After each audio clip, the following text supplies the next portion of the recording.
લોકો મને મેસેજ કરતા હોય, ક્યારેક ઇમોશન્સ, બરાબર છે, ક્યારેક કહી શકાય કે ભાવનાઓમાં આવી જતા હોય છે અને ઘણું બધું કહી દેતા હોય છે. હવે જો જે પણ હોય તે, પણ હું એટલું માનું છું કે તમારે તમારું એકતા, તમારું સંગઠન એ મજબૂત કરવું પડશે અને લડવું પડશે. આ ખાનગીકરણ સામે લડવું પડશે. ફક્ત પૈસા કે પગાર લેવા માટે શિક્ષક નથી બનવાનું. આ ભાવિ નિર્માણ માટે જો શિક્ષક બનવા માંગતા હોય તો ચોક્કસ 2024નું વર્ષ આવતીકાલથી શરૂ થાય છે.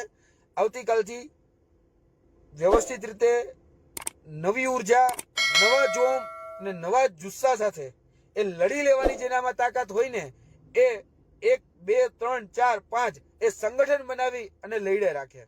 બરાબર છે. અને 1, 2, 3, 4 એમ ભેગા કરીને પોતાનું સંગઠન મજબૂત કરે.